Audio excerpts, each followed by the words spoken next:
कार्तिक के महीने में, इस कार्तिक महीने में दामोदर मास में अष्टमी तिथि के दिन, चाहे वो शुक्ल पक्ष की हो चाहे वो कृष्ण पक्ष की हो, बुधवार के दिन अगर अष्टमी पड़ जाए तो ऐसी कोई बीमारी नहीं जिसका इलाज ना हो पाए। हरा मूंग की कटोरी भर लो, उस पर गुड़ की एक थोड़ी गुड़ की बट्टी उस पर रखो, 5 बेलपत्र रख लो, और जिस व्यक्ति को बहुत भारी बीमारी है, कैंसर जैसा रोग भी है, किडनी लीवर जो भी उसके खराब हो रहे हैं, कोई तकलीफ है, बस वो कटोरी में मूंग लेकर उसमें गुड़ की खोड़ी रखकर 5 बेलपत्र रखकर 21 बार शरीर पर से उतार कर महाराज सीधे हाथ में रखकर अष्टमी तिथि के दिन, बुधवार के दिन जो भी आ रही है, बहुत समय के बाद पड़ रही है, गणेश जी के मंदिर में पहुंचा दीजिए। गणेश जी के मंदिर में पहुंचाएं। गणेश जी के राइट हैंड की ओर, आपका उल्टा हाथ होगा, गणेश जी का सीधा हाथ होगा, अर्थात जमीन पे ही रख देना, पर रखना भूमि पर। महाराज कैसी भी बीमारी होगी, अगर चलने में भी तकलीफ हो रही होगी तो अष्टमी को कर कर देखना, 11 या 12 तक आपको अंतर। शादी नहीं हो रही है, बहुत समय से लगन देख रहे हो, शादी नहीं हो रही, बहुत समय से परेशान हो गए कि विवाह ही नहीं हो रहा, हम तो टेंशन में पड़ गए, लड़की 28 साल 30 साल का लड़का हो गया, विवाह नहीं हो रहा, कुछ मत करो। अष्टमी तिथि आए तो अशोक सुंदरी वाली जो जगह है वहां पर हल्दी की 7 बिंदियां लगा दो, लड़का लड़की का हाथ उस बिंदी पर रखवा दो, उसका नाम गोत्र बोलो, उसी हल्दी में उसके हाथ पीला करवा दो, और पीपल के पेड़ पर उस हाथ के 5 छापे पड़वा दो, 3 महीने में विवाह पक्का हो जाता है महाराज। 1 बेलपत्र, 3 शमी पत्र, बहुत ध्यान दीजिएगा। कार्तिक के महीने में 1 बेलपत्र 3 शमी पत्र। कार्तिक के महीने की दोनों अष्टमी में से किसी भी अष्टमी पर, चाहे उजाले की हो चाहे अंधेरे की, शुक्ल पक्षी की हो चाहे कृष्ण पक्ष की, 1 बेलपत्र 3 शमी पत्र।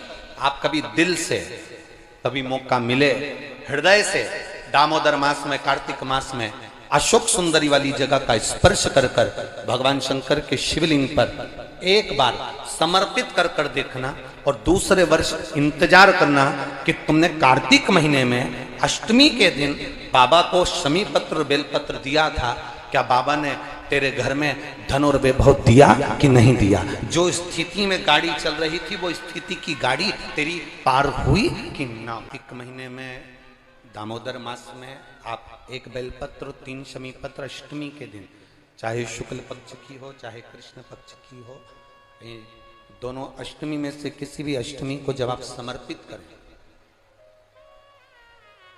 तो चंपेश्वर महादेव का नाम लेकर, कौन से महादेव? जम के बोलो जरा, सबकी आवाज आना चाहिए। चंपेश्वर महादेव, केवल चंपेश्वर महादेव का नाम लेकर आप अशोक सुंदरी का स्पर्श कराकर शंकर भगवान के शिवलिंग पर समर्पित करें। अशोक सुंदरी तो मालूम है ना सबको? जैसे ये शिवलिंग, ये जलाधारी, ये बीच में से जो 2 लाइन गई, गणेश कार्तिकेय, और बीच में एक लाइन जाती है मोटी सी शिवलिंग के सम्मुख में, उसको अशोक सुंदरी का स्थान कहा। शंकर भगवान के ऊपर जो जल की जलाधारी लगती है, जिसमें से बूंद बूंद पानी गिरता है, वो भगवान शंकर की 5 बेटियां हैं जो ऊपर कलश के रूप में रखी रहती हैं, जिसमें से बूंद बूंद जल नीचे गिरता है। जया, विषहरा, शामली बारी, दौतली, देव, शिव जी की 5 बेटी, शंकर भगवान की 6ठी बेटी अशोक सुंदरी बीच में। जब आप बेलपत्र 1, शमी पत्र 3, चंपेश्वर महादेव का नाम लेकर अशोक सुंदरी का स्पर्श कराकर भगवान शंकर को जब आप समर्पित करेंगे, इस कार्तिक महीने में दामोदर मास में अष्टमी तिथि के दिन, चाहे वो शुक्ल पक्ष की हो चाहे वो कृष्ण पक्ष की हो, अष्टमी तिथि को अगर समर्पित करते हैं तो आप वर्ष भर में इंतजार कर कर जरूर बताना कि तुम साल भर पहले जितना कमाते थे, वर्ष भर पहले तुम जो व्यापार व्यवसाय कर रहे थे, साल भर से जो नौकरी के लिए प्रयास कर रहे थे, उसमें सफलता आपको अगले वर्ष की दामोदर मास आने से पहले मिली कि नहीं मिली, वो स्मरण आपके भीतर होना चाहिए। यदि किसी भी अष्टमी तिथि को 12 महीने में शुक्ल पक्ष कृष्ण पक्ष की अष्टमी तिथि पड़ती है, यदि किसी भी अष्टमी तिथि को अगर किसी ने नियम बनाया 5 अष्टमी का, 8 अष्टमी का, 7 अष्टमी का, 1 कनेर का पुष्प शिवजी के शिवलिंग को समर्पित करना अशोक सुंदरी के स्पर्श करना, और जो जलाधारी होती है, जैसे ये शिवलिंग है, ये जलाधारी है, तो पहले शिवलिंग पर स्पर्श, फिर अशोक सुंदरी का स्पर्श, फिर जलाधारी पर कनेर का पुष्प शिव जी की ओर मुख कर कर, अर्थात जैसे मानो ये कनेर का पुष्प है, तो ऐसा शिवलिंग का स्पर्श करते हुए जलाधारी पर जो समर्पित करता है, भगवान शंकर उसके मन की कामना को पूर्ण जरूर करते हैं। एक कनेर का, कार्तिक का महीना मतलब भगवान शंकर के पुत्र कार्तिकेय महाराज का महीना है। शरणानंद कार्तिकेय ने क्या क्या मांगा था शंकर भगवान से, अपन सुनेंगे। वो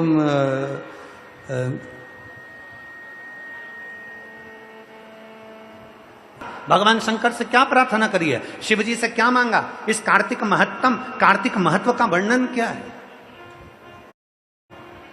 शिव तत्व को जानने का प्रयास करें।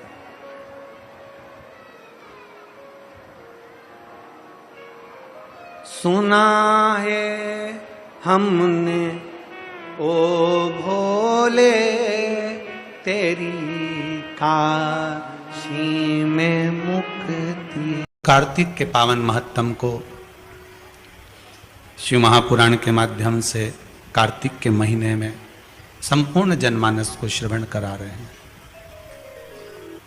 और मुक्ति की पावन कथा का रसास्वादन कर कर अपने जीवन को सार्थक कर रहे हैं।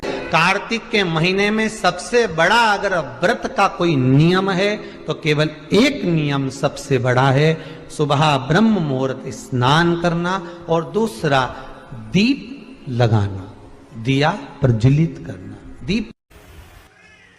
और कार्तिक महत्तम का जो विशेष वर्णन है, कार्तिक का महीना चल रहा है, अगर ज्यादा दुख है, तकलीफ है, तो दुख दहन स्त्रोत का पाठ। कौन सा पाठ? दुख दहन स्त्रोत का पाठ। आप इन 3 वृक्ष में से आंवला हो, पीपल हो, चाहे बेलपत्र हो, इन 3 वृक्ष के नीचे कहीं पर भी बैठकर आप उस पाठ का स्मरण करो, घी का दीप लगाकर। बाबा चाहेगा मेरा विश्वनाथ तो आपके दुख को नष्ट करेगा और सुख का आनंद प्रदान करेगा। विष्णु पुराण किस किसने सुनी है? हाथ उठा। विष्णु पुराण का 5वां अंश कार्तिक खंड वर्णन करता है, या स्कंद पुराण का कार्तिक खंड को उठा लीजिए, वो वर्णन करता है 24 तरह के दिए होते हैं। कितने तरह के? 24 तरह के दीप होते हैं। उस दीप में सर्वाधिक श्रेष्ठ दीप होता है तुलसी दल का दीप, तुलसी की डंडी से जो प्रकट किया गया। व्यर्थ का खर्चा और व्यर्थ की चर्चा, ये दोनों ही बदनामी भी देते हैं और बर्बाद भी कर देते हैं। आप किसी की व्यर्थ चर्चा करते रहो तो लोग आपको बदनामी का ठीकरा दे देंगे, इसके पास तो कोई काम नहीं है, निंदा में ही लगा रहता है, निंदा में ही लगी रहती है। तो अपनी ये मानव की जिंदगी, मनुष्य का शरीर, या मानव की देह बड़ी मुश्किल से तो मिली है। ना जाने कितने पापड़ वेले होंगे तब जाकर तो अपने को ये मानव का शरीर मिला है। 83,99,999 जीवन को निकालने के बाद, योनियां काटने के बाद ये मानव की देह में, और 84 लाखवें नंबर की अगर ये देह हमको और आपको प्राप्त हुई है और इसको भी हमने व्यर्थ चर्चा में निकाल दिया, तो फिर ये मानव शरीर भगवान क्यों देगा? एक बहू को सास ने पानी भरने के लिए भेजा कि ये तू मटका लेकर जा, पानी भर कर लेकर आ, और वो मटका लेकर गई और मटके को फोड़ दिया। बाल्टी में रस्सी बांधकर नीचे कुएं में उतारना था, उसने मटके में रस्सी बांधकर कुएं में उतार दिया। अब मटका भर कर आ रहा था और झूलते झूलते कुएं के अंदर टकराया, फूट गया। अब जो ऊपर आया वो मटका नहीं था, केवल पानी का मुंह था वो मटके का। अब उसने सोचा कि मटका तो मेरा फूट गया, सास पूछेगी कि कहाँ गया, तो उसने वो मटके का जो मुंह था उसको सिर पे रख लिया, क्योंकि मटका लेकर आई थी तो मटके का मुंह सिर पे रख के लेकर और पहुंच गई घर। सास ने पूछा क्यों री बेटा? जल भरने गई थी तो वो मटका कहाँ गया? तो सास से कहा कि वो तो मैं जल भर रही थी तो फूट गया। तो कहा कैसे फूट गया? तो तो कहा तू तो पानी भरने गई थी, तो कहा मटके का मुंह बांधा, कुएं में उतारा, टकराया, फूट गया। सास ने कहा तूने बाल्टी को नहीं बांध कर नीचे डाला था? तो कहा मैंने सोचा डायरेक्ट एक ही को भर लेती हूँ, बार बार भरूंगी जाएगा, इससे अच्छा एक ही में भरा जाए। फूट गया। सास ने कहा चल अगली बार तू अच्छे से संभल के लेकर आना। दूसरी बार फिर भेजा उसको। अब की बार लेकर चली थी तो लेते लेते जब पानी भर कर लेकर आ रही थी तो उसके सिर में चल गई खुजाल। अब सिर पे जो मटका रखा था तो उसने कहा ये मटके को पड़ोसन को दे दूं। पड़ोसन बड़ी वृद्ध थी, संभला नहीं, मटका नीचे गिर गया। टुकड़े टुकड़े लेकर वापिस आ गई। अब जब टुकड़े टुकड़े लेकर वापिस आई और टुकड़े टुकड़े लेकर जब वापिस पहुंची, फिर सास ने पूछा क्यों मटका कहाँ गया? वो तो ये टुकड़े टुकड़े हो गए, फूट गए। अब आपसे हम पूछें, छत्तीसगढ़ की जीजियों और जितने भी मेरे जीजा हुन बैठे हैं, जगह जगह से आए हुए जीजिए जीजा बैठे, आपसे हम पूछें कि ईमानदारी से बोलो, एक बार मटका तोड़ दिया, 2 बार तोड़ दिया, 3 बार तोड़ दिया, 4 बार तोड़ दिया, फिर 5वीं बार सास तुम्हें पानी भरने भेजेगी क्या? जम के तो बोलो जरा। नहीं भेजेगी। क्यों? सास को मालूम है मैं मटका देकर भेजूंगी और ये तोड़ देगी, हर बार नुकसान करेगी। इससे अच्छा है कि मैं पानी खुद भर लाऊंगी या दूसरे से भरवा लूंगी और इसको नहीं भेजूंगी। बस परमात्मा भी यही सोचता है, एक बार देह दी, मानव का शरीर दिया, इसने भजन नहीं किया। दूसरी बार मानव का शरीर दिया, इसने भजन नहीं किया। तीसरी बार फिर मानव का शरीर दिया, इसने भजन नहीं किया। तो चौथी बार परमात्मा तुम्हें मानव बना के भेजेगा। जब जब मनुष्य का शरीर पाया, दिन भर इधर की चर्चा, उधर की चर्चा, इधर की बात, उधर की बात, तो अगली बार भगवान ने सोच लिया कि इसको मानव बनाकर नहीं भेजना, मेंढक बनाकर भेज दे। जब व्यर्थ की ही चर्चा करता है, व्यर्थ की ही चर्चा में लगा रहता है, तो फिर इसको मानव का देह क्यों मिला? के लिए, शिव उपासना करने के लिए, शिव नाम लेने के लिए, ये कार्तिक के महीने में बैठकर भगवत भजन करने के लिए अपन यहाँ आए, भगवान शंकर की चर्चा करने के लिए अपन आए, शिव नाम लेने के लिए अपन आए। ये प्रभु कृपा से, ये भगवान की कृपा से। और बड़ी मुश्किल से तो मिली, और बड़ी मुश्किल से भगवत भजन मिला, बड़ी मुश्किल से भगवत नाम मिला, बड़ी मुश्किल से मानव का देह मिला, और बड़ी मुश्किल से ये मनुष्य शरीर प्राप्त हुआ, और उसको ऐसे ही गवा दे तो क्या मतलब का?